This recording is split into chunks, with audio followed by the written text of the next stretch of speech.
So first things first, what you want to do is you want to go down to your right where your panel is, where your fuel cutoff is, and prime your battery. So your battery is gonna be on with left click. Then after you do that, you're gonna want to set your cutoff left to high because it is the Marianas. You don't want to deal with all that. So a cool way we can check to see if our oil cooler is on is these two levers here between the fuel gauge. This will give you a rough indication of how much is notch depending on what your lever is set to on each indication of the bar. So on your starter switch, we're going to keep that open, but we're not going to do anything with that yet. Let's start adjusting our yaw, rudder, well technically our rudder, aileron, and elevator trim. So we're going to start with our rudder at about maybe 6 degrees. And then our elevator at about 1. And then about, let's go a little bit lower. There we go. That's about all you need to do. The only thing you need to do now is get those magnetos in 3 notches to the left. 1, 2, 3. So you got 3 notches of magnetos. You're gonna have right, you're gonna have left magneto, and then you're gonna set them to both. Alright, now that they're both, we are ready to start priming the engine. We're gonna turn on exterior lights. We're also gonna turn on just a few of these lights so that way ground crew is able to know that we're starting up. So we're gonna start our fuel pump. We're going to prime our engine about 6-7 seconds. 2, 3, 4, 5, 6, 7. Once that is done, we're going to open our throttle 1.5 inches. And then we're going to yell clear prop. And then we're going to set our mixture to full rich. And then we're going to bring it back half. Clear prop.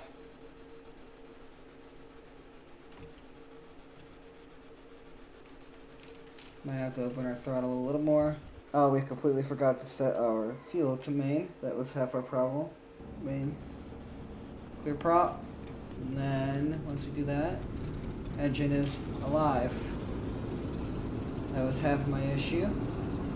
Was I completely forgot to release my mixture slot. Oh, that's so cool. Oh my god, look at that. Oh my god. The infantry looks cool as hell. Alright, we're gonna warm up our engine. It is kind of difficult to taxi with differential braking with your wings folded up. So you gotta be mindful of your situational awareness here. Because your situational awareness is key. Now, I want to be sure we're taxiing in the right direction. You can see that we are. And we're going to start deploying our wings.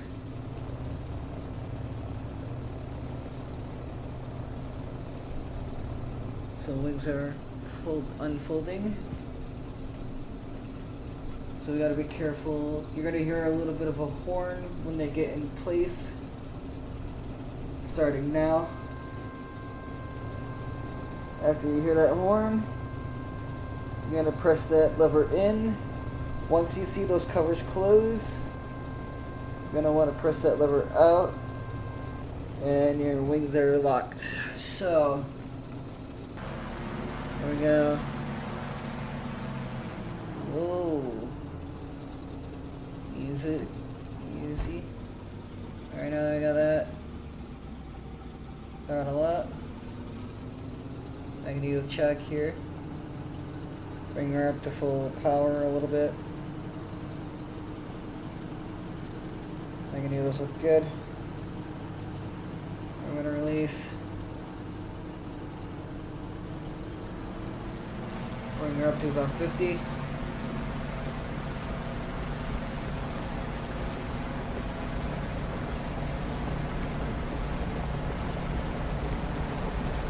careful. That engine torque is very unforgiving.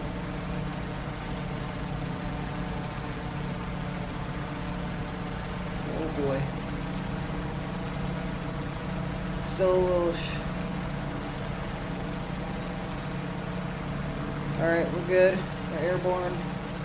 So one of the key things in flying the Corsair is you've got to adjust properly with your trim or else you're going to completely screw up. So I'm going to start a little bit.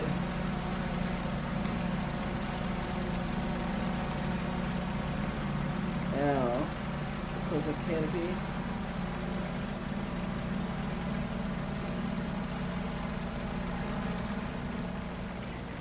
Is closed. So I turn it over here. Fly around the island a little bit. It is a beautiful day. Honestly, it's a beautiful day to be honest. But in VR it's extra special. You can actually see the waves off those areas there. It's really cool. Oh my god. That water looks amazing, especially near the beachhead there. Looks like we are dropping a little bit of FPS. That is to be expected considering we are in flight. I'm not expecting anything more but possible fixes in the future. Let's get our guns ready. Turn on our gun cam. Here we are. Oh, it's gonna look cool in VR. Ooh, yeah. Yeah, there we go. I see some ships over here. Let's fly over them. Alright, I start to see the water here. That's a good sign that my VR headset isn't totally shit. I am on the MetaQuest 3S in case anybody was wondering. I am probably going to be upgrading to the Pimax Crystal. Pimax, if you're watching this video, sponsor me. No, I'm joking.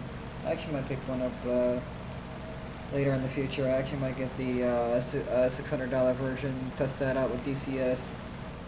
The water just looks amazing in VR. Oh my god. Makes me want to shoot it. Oh my god, look at those sprays. That's what she said! That is so cool. Oh, looks like that one just hit. I don't know if you saw it. A little bit of stutter there when trying to switch. That's a little bit of a problem that I think the dynamics could fix. I'm just making notes of certain things that could be improved. The Corsair flight model is still a little bit wonky. It needs to be adjusted a little bit, but overall it flies great with curves. If you have curves set, let's check our temps. Try not to plow ourselves into the drink there. Our temps seem to be doing good. Not redlining on anything. Overall, this is a pretty good flight model. Ish. It's definitely been reworked a little bit, I can tell you that. We're going to start an approach here. I'm worried about the engine torque coming in the final, so I think what I'm going to have to do is see how it... Yeah, see right there. The minute I throttle down, it starts doing that wobbly woo. So that's something to take into consideration. We are about 190 miles an hour. Get her situated for landing. About 150 or 170, about 160 now. 150. 30 notches of flaps. And 130, gears coming down. Throttle up. That's engine torque. Oh crap, we screwed up here. Maybe? Yeah, we screwed up. Yeah, see, that engine torque is very unforgiving in the Corsair. If you're not careful with managing your engine, you will roll over. That is literally the only downfall of the F4U Corsair, is that you will roll over when you do use too much engine. That's one of the big things about the Corsair that's absolutely despisable. So, yeah, it was unfortunate, but we got a quick flight in. Can't complain.